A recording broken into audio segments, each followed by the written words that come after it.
Pallavi Roy. Welcome to my channel BTS Lover. हाँ Jimin बेटा बोलो। कल असल में मैं कुछ काम से बिजी थी तो इसलिए तुमको कॉल बैक नहीं कर पाई। वैसे बहुत दिन बाद तुमसे बात हो रही है, कैसी हो तुम? हाँ मैं बिल्कुल ठीक हूँ, आप कैसी हैं? मैंने आपको कॉल इसीलिए किया है क्योंकि मुझे आपसे कुछ पूछना था। असल में मैं पूछना चाह रही थी कि आप तो पहले भी हमारे इस घर पे बहुत बार आए हैं, तो क्या आपको उस बंद घर के बारे में कुछ पता है? आपने देखी है क्या वो उस घर का कोई चाबी है या कुछ है? आपको कुछ पता है क्या? असल में बेटा मैंने उस रूम को देखी तो है, लेकिन जंगकुक ने कहा है कि वो उसका पर्सनल रूम है, तो उस रूम के बारे में मुझे ज्यादा कुछ नहीं पता है। और बाकी रही उस रूम की चाबी की बात, मुझे लगता है वो चाबी जंगकुक के पास होगा क्योंकि वो चाबी मेरे पास तो नहीं है। जी ठीक है, अंत में समझ गई। अब जंगकुक को मत बताइएगा कि मैंने आपको कॉल किया था इस बारे में। और आपने बताया नहीं आप कैसी है और अंकल कैसे है? हाँ बेटा हम दोनों एकदम ठीक है, तुम बस अपना ध्यान रखना और तुम बेफिक्र रहो, मैं इस बारे में जंगकुक को कुछ नहीं बताऊंगी। अच्छा चलो अब मैं कॉल रखती हूँ, मुझे कुछ काम है, तुम भी अपना काम करो, बाय। समझ में नहीं आती है कि आखिर उस रूम में ऐसा क्या है जो जंगकुक मुझसे छुपा रहा है।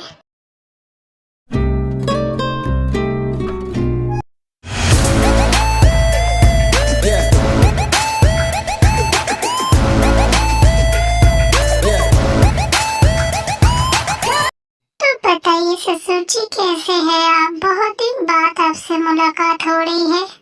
अरे जंगकुक बेटा तुम यहाँ पर? हाँ मैं बिल्कुल ठीक हूँ।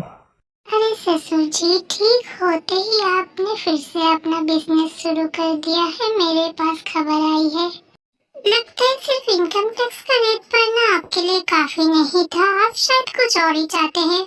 वैसे मैंने सुबह अपनी पत्नी से पूछा कि आपसे वो कितना प्यार करती है, उसने कहा वो आपसे बहुत प्यार करती है, लेकिन मुझे लगता है वो आपसे इसीलिए इतना प्यार करती है क्योंकि उसको पता ही नहीं है कि आप उसके असली डैड नहीं है। उसको तो ये पता ही नहीं है कि उसकी मम्मी ने आपसे सेकंड मैरिज की थी, क्योंकि वो जब पेट में थी तभी उसकी मम्मी ने आपसे शादी कर ली थी। और सबसे बड़ी बात बेचारी को तो ये भी नहीं पता कि आप उसको बेचना चाहते थे काय के पास। अब मैं सोच रहा हूँ अगर इतनी सारी सच्चाई के बारे में जिमिन को पता चल गई तो क्या वो आपसे फिर भी ऐसे ही प्यार करेगी जैसे वो अभी करती है? देखो जंगकुक प्लीज तुम जिमिन को इस बारे में कुछ मत बताना। वैसे भी अब मुझे अपनी गलतियों का एहसास हो गया है, इसीलिए मैं जिमिन से दूर हूँ। मुझे एहसास हो गया है कि वो मेरी बेटी समान है, तो मुझे उसके साथ ऐसा नहीं करना चाहिए था।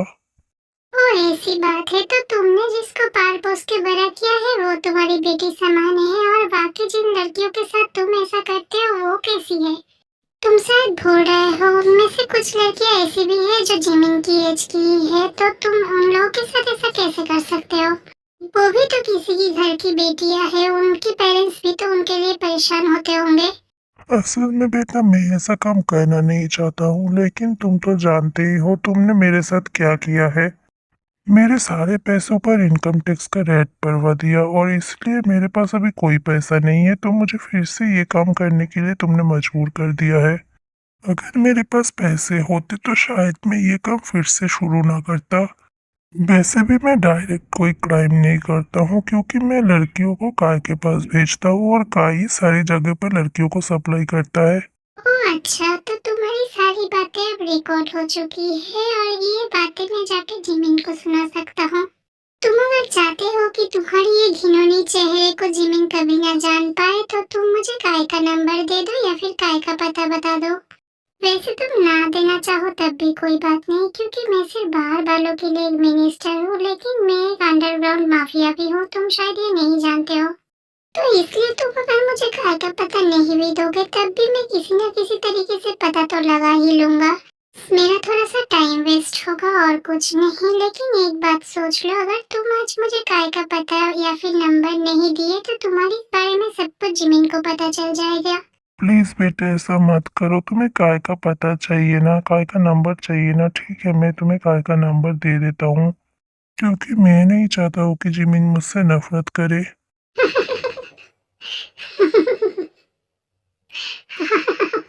मेरा काम तो हो गया ससुर जी, मुझे तो काय का नंबर मिल गया। अब आप सोचिए आप क्या करेंगे, क्योंकि वैसे भी जिमिन बोल रही थी आपकी तबीयत खराब है, इसलिए वो कल आपसे मिलने आना चाहती है। तो मैं सोच रहा हूँ कि मैं उसको अपनी सच्चाई के बारे में बता दूँ।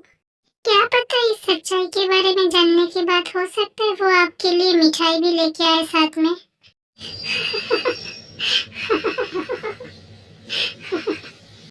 हाँ, क्या कहा तुमने? तुमने तो मुझसे कहा था कि मैं अगर तुम्हें काय का नंबर दे दूंगा तो तुम जिमिन को इस बारे में कुछ नहीं बताओगे। हाँ ससुर जी, वो मैंने कहा तो था, लेकिन क्या है ना, आपकी बेटी आपसे इतना ज्यादा प्यार करती है, वो देख के मुझे बहुत ज्यादा जेलसी होती है। लेकिन एक आइडिया है मेरे पास, आप ये सब से बच सकते हैं।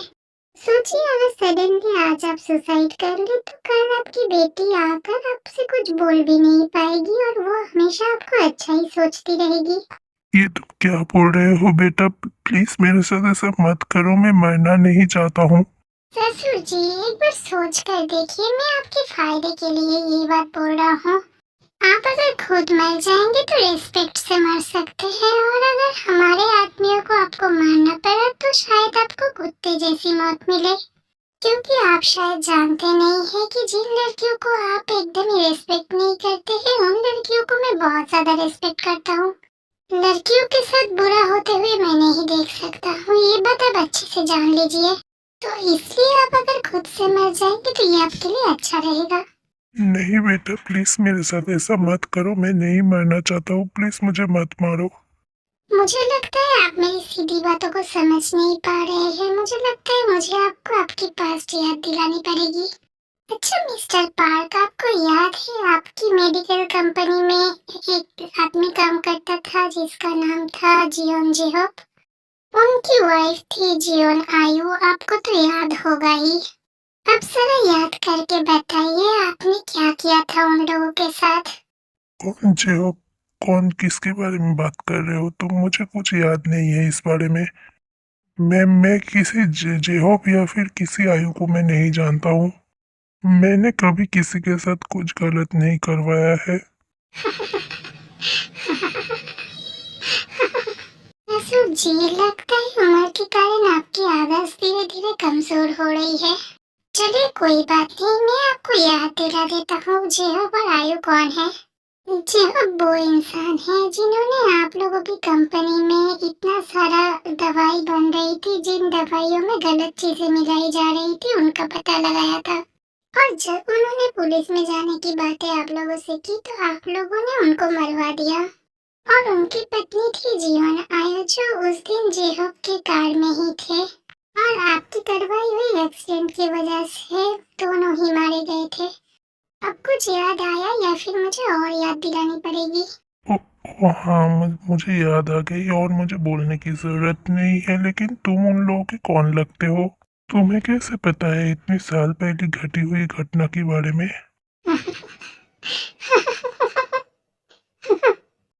मेरा नाम जियोन जंगकुक है, ये तो तुम जानते ही हो। मैं उन दोनों का ही बेटा हूँ जिन दोनों को तुमने बेरहमी से मरवाया है।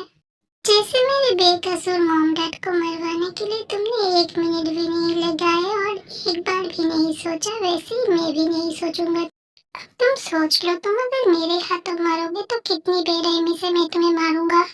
इसलिए मैं तुम्हारी भलाई के लिए ही बोल रहा हूँ। तुम अगर खुद मर जाओगे तो ये तुम्हारे लिए अच्छा रहेगा, तकलीफ कम होगी और सुकून से मर पाओगे। अब तुम सोच लो तुम क्या करोगे। मैं यहाँ पे गन रख के जा रहा हूँ, अगर मन करे तो मर जाना।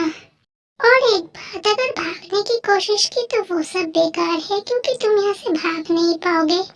क्योंकि तुम जहाँ भी जाओगे मेरी नजर हमेशा तुम पर रहेगी, और मेरी आत्मा तुम्हें 2 दिनों में पकड़ लेंगे और फिर तुम मेरे हाथों मारे जाओगे।